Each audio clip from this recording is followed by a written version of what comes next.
वृद्धाश्रम. कोकणात आमच्या कंपनीला नवीन प्रोजेक्ट मिळाला होता. त्याचं मुख्य पद मला देण्यात आल्यामुळे मला त्या जागेची शहानिशा करून पुढील कामाची आखणी करायची होती.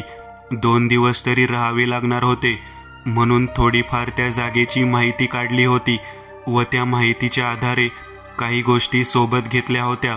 मी लहानपणापासूनच नेहमी 2 पावले पुढे राहतो, कारण वेळ पडली की आपणच आपल्याला मदत करू शकतो. बरोबर ना? मी आणि माझी टीम तिथे जायला आज रात्री निघणार होतो. मुद्दामच रात्री निघणार होतो की जेणेकरून उजेड परेपर्यंत पोहोचू, म्हणजे जागेचा सगळा परिसर व्यवस्थित उजेडात पाहता येईल. गावात पोहोचताच गावातील सगळी मंडळी आमच्याकडे भूत पाहिल्यासारखं बघत होते. ते असे का बघत होते ते मला माहीत होते. अतिशय सुंदर गाव होतं, अर्थात कोकण. चिर्यांची कोलारू घरे, बाजूला भात शेती, नारळ व केळीची झाडे, आंब्याच्या बागा, पाटाचे पाणी. काही जणांनी तर अंगणात रामफळ, पालेभाज्या, काकड्या पण लावल्या होत्या.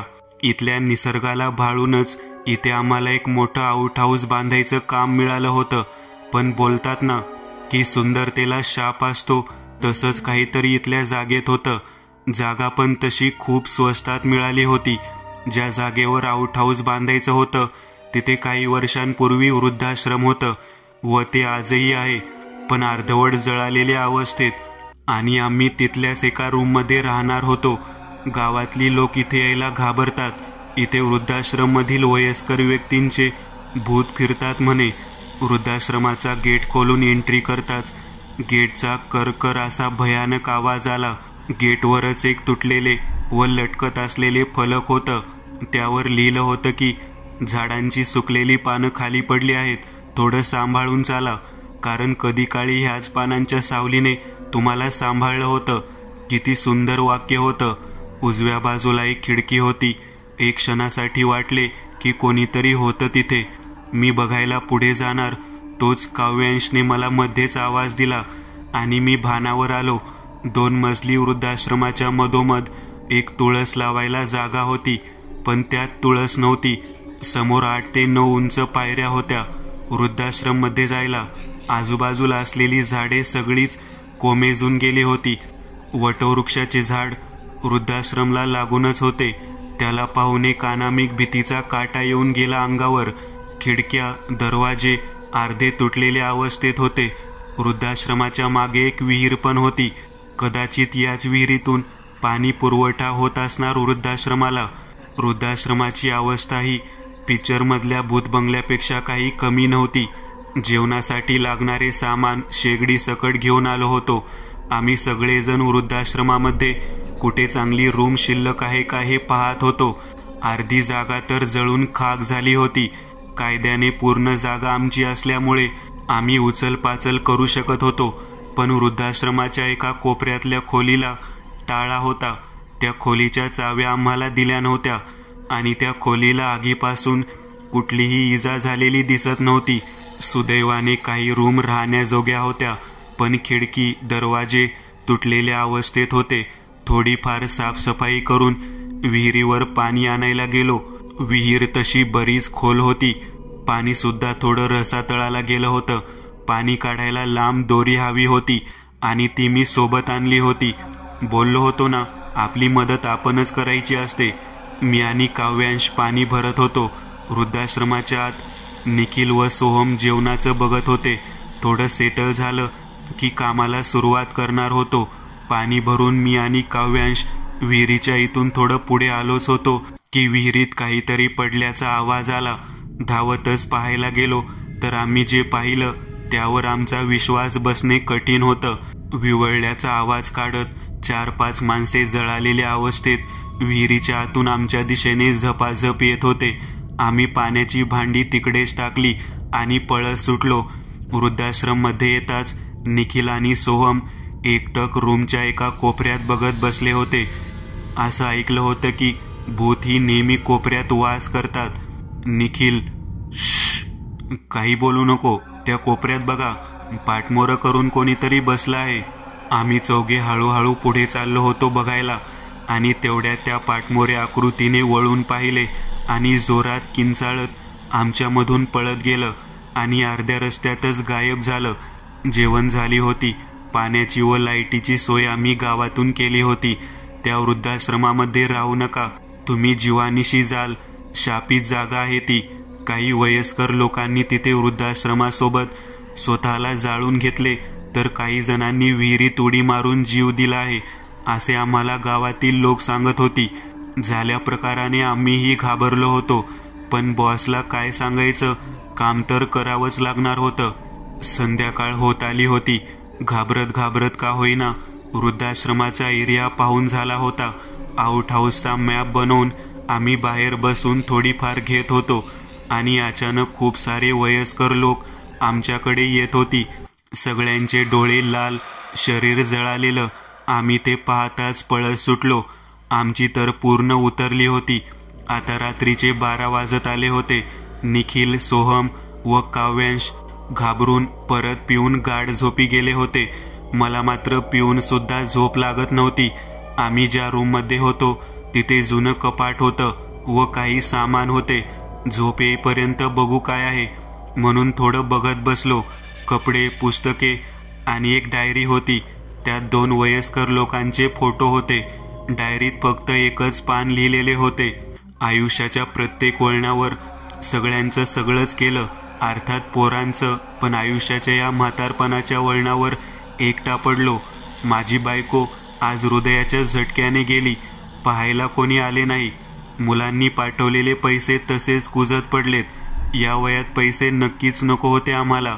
असे कितीतरी वयस्कर लोक आहेत इथे ज्यांची पोरं बाळा असून पाहायला येत नाहीयेत. काही वयस्कर मंडळी स्वतः सांगतात की आमचं कोणी येणार नाही, नंतर सगळं तुम्हीच उरकून टाका. मुलं अनाथ कधी होतात माहीत? जेव्हा त्यांचे आईवडील या जगातून जातात. पण आम्ही म्हातारे पोरं बाळा असून अनाथ झालो आहोत. आयुष्यात खूप निर्णय घेऊन झाले. आता शेवटचा निर्णय म्हणून मी स्वतःला जाळून घेत आहे आणि माझे इतर मित्र सुद्धा.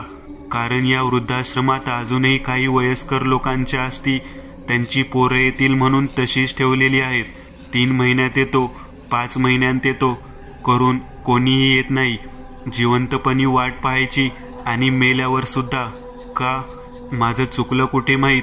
घरटं बनवण्यात एवढं गुंतून गेलो होतो की आकाशात उडायला पंख सुद्धा होते हेही विसरून गेलो. इथे चुकलो मी. बहुतेक वृद्धाश्रमामध्ये येणारे प्रत्येक आईवडील. पत्र वाचून डोळ्यात पाणी आले. बापरे, म्हणजे गावातली माणसे खरे बोलत होती. सगळ्यांना पटापट उठवतो आणि लगेच निघतो इथून, असं बोलून मी सगळ्यांना उठवायला जाणार तेवढ्यात लाईटच गेली. मेणबत्ती आणली होती मी सोबत. मोबाईलच्या टॉर्चच्या साह्याने मेणबत्ती शोधली व लावली, पण मेणबत्ती लावल्या लावल्या ती विझत होती. 4 वेळा लावली पण तेवढ्याच वेळा विझली. असं कोणी फूक मारून विझवत आहे. आणि शेवटी एकदा परत प्रयत्न करून लावली आणि माझ्या समोर एक माणूस उभा होता जळालेल्या अवस्थेत. मी ओरडलो आणि सगळेजण जागे झाले व लाईट सुद्धा आली. आम्ही सगळे आता पटापट बॅगा भरत होतो. तेवढ्यात आमच्या रूमच्या बाहेरून कोणीतरी जात आहे असा आवाज आला. बाहेरून न जाता आम्ही तुटलेल्या दरवाजातून बाहेर पाहत होतो तर एक बाई घसरत घसरत भिंतीवरून चालत होती आणि तेवढ्यात तिने आम्हाला बघितले व आम्ही किंचाळलो. तशी ती आमच्या रूममध्ये आली आणि तिने निखिलचा गळाच धरला. तो तडफडत होता आमच्या डोळ्यासमोर, पण आम्ही वाचवू नाही शकलो त्याला. काव्यांश, सोहम वृद्धाश्रमाच्या वरच्या फ्लोअरला पळत गेले, पण मी मात्र विहिरीच्या इथे पळत आलो.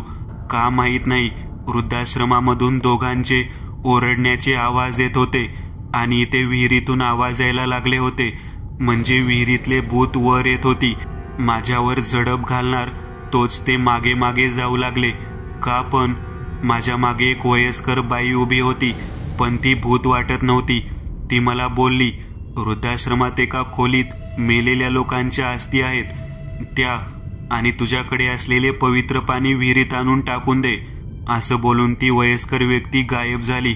वृद्धाश्रमामध्ये धावत धावत जाऊन माझ्या बॅगमध्ये शंकराच्या पिंडावर जे पाणी असतं ना, ते होतं. ते नेहमी मी जवळ ठेवत, कारण मी अनाथ आहे. शंकराच्या मंदिरात एका पिशवीत मी पुजाऱ्याला भेटलो. त्याने मला अनाथ आश्रमात ठेवले, पण नेहमी हे पाणी तुझ्याजवळ ठेव असं सांगितले. म्हणजे त्या पुजारी काकांना पुढच्या गोष्टीची चाहूल लागली होती वाटते. आस्तीची रूम शोधायला मला जास्त वेळ नाही लागला. ही तीच रूम होती जिथून मला एक बाई बघत असल्याचा भास झाला होता, आणि हीच रूम आगीपासून सुरक्षित होती. रूमच्या तुटलेल्या खिडकीतून आत गेलो आणि मन सुन्न झाले. अक्षरशः धूळ खात पडल्या होत्या आस्ती. तिथल्याच एका पिशवीत भरल्या आणि धावत जाऊन विहिरीच्या पाण्यात आदिशंकराच्या पिंडीवरील पवित्र जल टाकले. आणि मग आस्ती विहिरीतून किंचाळण्याचे आवाज येत होते. पण थोड्या वेळात सगळं शांत झालं होतं. पत्र लिहिणाऱ्या वयस्कर व्यक्तीच्या फोटोच्या बाजूला हीच वयस्कर स्त्री होती जिने मला आणि माझ्या 2 मित्रांना वाचवले होते. निखिलला आम्ही नाही वाचवू शकलो कारण त्याचे स्वतःचे आई वडील पुण्याच्या वृद्धाश्रमामध्ये होते. कदाचित म्हणून त्या आत्म्याने निखिलला मारलं, नाहीतर आम्हीही होतोच की तिथे. प्रोजेक्ट तर पूर्ण झाला होता, पण माझ्यासारख्या अनाथ मुलाचं आणि वृद्धाश्रमामधील वयस्कर व्यक्तीचं आयुष्य कधी आणि कसं पूर्ण होईल काय माहीत. दुसरा अनुभव, रक्षक. शेवटी कंटाळून मी माझ्या लोणावळ्याजवळच्या बंगल्यात येऊन मुक्काम ठोकलाच. अहो, पुण्या मुंबईसारख्या सिटीजमध्ये जेव्हा तुम्ही रिअल इस्टेट सारख्या क्षेत्रात काम करत असता तेव्हा सर्वाईव्ह करणं अवघड असतं हो. त्यात मी एकाच वेळी कन्स्ट्रक्शन, लँड डीलिंग आणि लँड डेव्हलपमेंट या तिन्ही क्षेत्रात असल्याने माझ्यावर लोकल गुंडांची नजर होतीच. मला पहिला फोन आला शहानवाजचा. त्याला 6 महिने झाले. शहानवाज आणि बापू म्हात्रे दोघे पार्टनर. साधारण हप्तेखोरीपासून करिअरला झालेली सुरुवात. आता बरीच मजल मारली होती दोघांनी. सुरुवातीला मी घाबरून 3 लाख दिले होते. मी कबूल करतो, पण नंतर यांच्या डिमांड वाढत चालल्या. त्या दिवशी घरावर दगड आले आणि मी घाबरून गेलो. बायको आणि मुलांना फिलाडेल्फियाला माझ्या बहिणीकडे पाठवून दिले आणि यांचा बंदोबस्त कसा करावा याचा विचार करू लागलो. माझ्या दैनंदिन उपासनेतील सगळ्या देवांचा मनोभावे धावा केला. म्हणलं, देवा, 18-20 दारिद्र्य बघून झालं आणि आता जरा बरे दिवस आलेत, तर हे शुक्ल काष्ट. आता त्यांना डायरेक्ट एक खोकाच पाहिजे होता. 1 करोड. पवईच्या एका मध्यवर्ती जागेचं डील झालं होतं. त्यात मला नुसतं ब्रोकरेज 9 करोड मिळालं होतं आणि शिवाय कामही मलाच मिळणार होतं टावर्सचं. मी खुशीत होतो, पण तितक्या त्यांच्या धमकीचा फोन आला आणि मी हादरलो. बायको मुलांना अमेरिकेत पाठवल्यानंतर मी जरा निर्धास्त झालो. गोष्टी मार्गी लावल्या आणि शहानवाजला फोन करून जरा बाबापुता करून 10 दिवसांची मुदत घेतली. लोणावळ्याजवळच्या फार्म हाऊसवर आलो. माझं फार्म हाऊस म्हणजे एक लहानसा बंगला आणि अर्ध्या एकराची जागा होती. तो एरियाच असा होता. सगळे बंगले आणि लगतच एक अर्धा एकरचे प्लॉट्स. मी आलो आणि सगळा जामानिमा झाल्यावर नोकराला रजा दिली. तो मुळशीचा. म्हणालो, पुढच्या मंगळवारीचे आता डायरेक्ट 10व्या दिवशी. मी निघण्याच्या 1 दिवस आधी तो गावी गेला. मला जेवण वगैरे येत असल्याने तशी पंचायत नव्हती. वॉशिंग मशीन, डिशवॉशर होतं, एक बाईक होती. अडीअडचणीला मी गावात जाऊन दूध, अंडी, सिगारेट्स आणू शकत होतो. मला थोडी प्रायव्हसी हवी होती. दुसऱ्या दिवशी संध्याकाळी असाच एक रमचा छान पेक बनवून अंगणात बसलो होतो. मोबाईलवर जुनी गाणी सुरू होती. संध्याकाळचं माझं स्तोत्र वाचनही झालं होतं आणि इतक्यात गेटजवळ चाहूल लागली तर एक अतिशय रुबाबदार गृहस्थ उभे होते. त्यांनी खुनेनेच मला आत येऊ का म्हणून विचारलं. छान पर्सनॅलिटी होती. म्हणजे थोडे अधिक उंच, कडक पिळदार, आकडेबाज मिशा, कोरलेली दाढी, शुभ्र पांढरा लिननचा शर्ट आणि डेनिम पॅन्ट, हातात एक नाजूक ब्रेसलेट, ॲथलीट बॉडी आणि पायाशी घुटमळणारा एक रांगडा आणि देखना जर्मन शेफर्ड कुत्रा. बघता क्षणी आवडेल असं प्रसन्न व्यक्तिमत्व. मी अर्थातच आत येण्याची खून केली. ते आले. मी उठून स्वागत केले. कुत्रा रांगडा पण साहेबांच्या आज्ञेत होता. तो येता क्षणी बाजूला जाऊन बसला. नमस्कार, मी मेजर शिवानंद भोसले. इथेच तुमच्या शेजारी राहतो. आय मीन एकदम शेजारी नाही, 3 बंगले सोडून. म्हणजे त्या गोखलेंच्या शेजारचा बंगला शिवस्मृती. रोज संध्याकाळी मी आणि आमचा वाघ्या राऊंड मारायला बाहेर पडतो. आज खूप दिवसांनी तुमच्या बंगल्यात चाहूल दिसली म्हणून ओळख काढायला आलो. ते मनमोकळेपणाने हसले. करड्या शिस्तीचा आणि रांगड्या व्यक्तिमत्वाचा हा सैन्यातील अधिकारी अतिशय विनयाने बोलत होता. पहिल्याच भेटीत आमच्या छान गप्पा रंगल्या. ओल्ड मॅनचे 2 पेगही मेजर साहेबांनी रिचवले. युद्धस्य रम्य कथा ऐकवल्या, पण मी अजिबात बोर झालो नाही. उलट एन्जॉय केलं. मेजर साहेब म्हणजे एक दिलखुलास आणि छान व्यक्तिमत्व होतं. ते अनमॅरिड होते. ते आणि त्यांचा हा जर्मन शेफर्ड कुत्रा वाघ्या असे दोघेच बंगल्यात राहत असत. मेजर साहेब तसे एकदम फिट असल्याने सकाळी काम स्वतःच करत असत. वरकड कामाला आणि जेवण बनवायला गावातली एक बाई येत असे. सकाळी येऊन रात्रीचं जेवण बनवून आणि धुनी भांडी करून एकदम संध्याकाळीच निघून जायची. मेजर साहेब उत्तम जेवण बनवायचे. 4थ्या की 5व्या दिवशी त्यांनी मला स्वतःच्या घरी डिनरचं आमंत्रण दिले. मी आवर्जून गेलो. संध्याकाळी 5-1 वाजता गेलो. स्वागताला वाघ्या होताच, पण आता आमची ओळख झालेली असल्याने तो फक्त शेपटी हलवून निघून गेला. मेजर साहेबांनी स्वागत केले. इकडच्या तिकडच्या गप्पा झाल्या. संध्याकाळी 6 वाजता त्यांनी उठून अगरबत्ती लावून देवापुढे दिवा वगैरे लावून खड्या आवाजात छान स्तोत्र वगैरे म्हणली. त्याचंही रूप मी प्रथमच बघत होतो. मी तशी विचारणा केल्यावर मला म्हणाले, देव ही एक अज्ञात शक्ती अस्तित्वात आहे, यावर माझा पूर्ण विश्वास आहे. त्याचं स्मरण, चिंतन आणि कृतज्ञता मी दिवसातून 1-2दा व्यक्त करत असतो. त्यानंतर मस्त इम्पोर्टेड स्कॉचचे 2 पॅक भरून आम्ही अध्यात्म, सैन्य वगैरे बऱ्याच विषयावर बोललो. बोलण्याच्या ओघात मी माझ्या धंद्याची टेन्शन शेअर करता करता बापू आणि शहानवाज बद्दलही बोललो. मेजर साहेबांनी अत्यंत शांतपणे ते सगळं ऐकून घेतलं.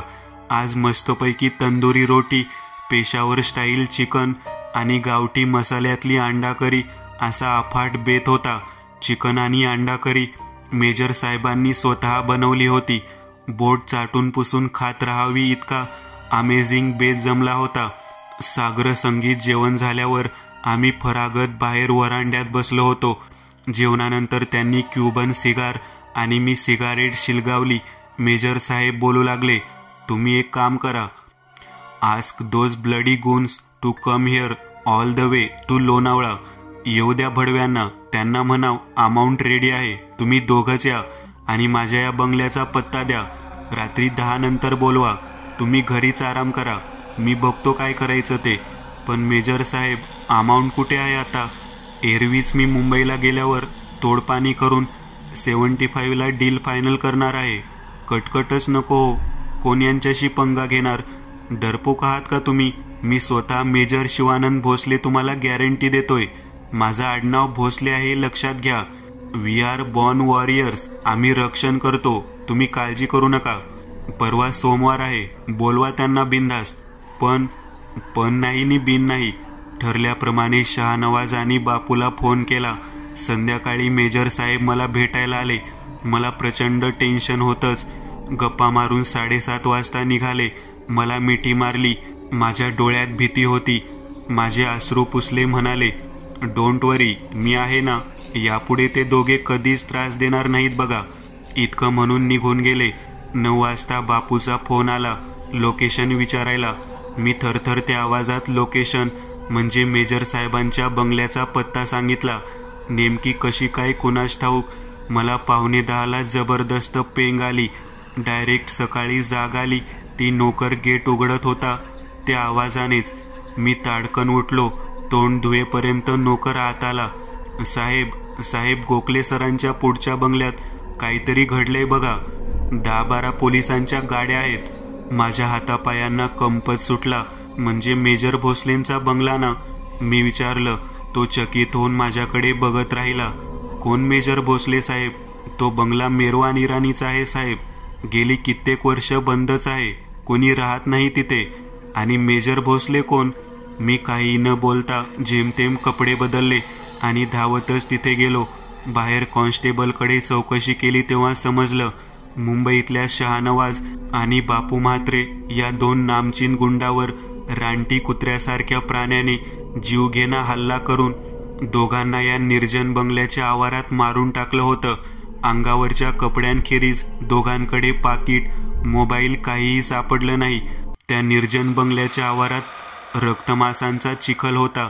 ते दोघे इथे कसे आले, का आले याचा काहीच ट्रेस लागला नाही. इतक्या मोठ्या घटनेचा मागमूसही शेजारच्या बंगल्यात लागला नाही हे विशेष. बंगला अक्षरशः निर्जन भूत बंगलाच होता. पण मग परवाची पार्टी, स्कॉच, पेशावरी चिकन, मुख्य म्हणजे मेजर साहेब. मी लडखडत जेमतेम घरी आलो. माझ्या मागचं शुक्ल काष्ट आता कायमचं संपलं होतं.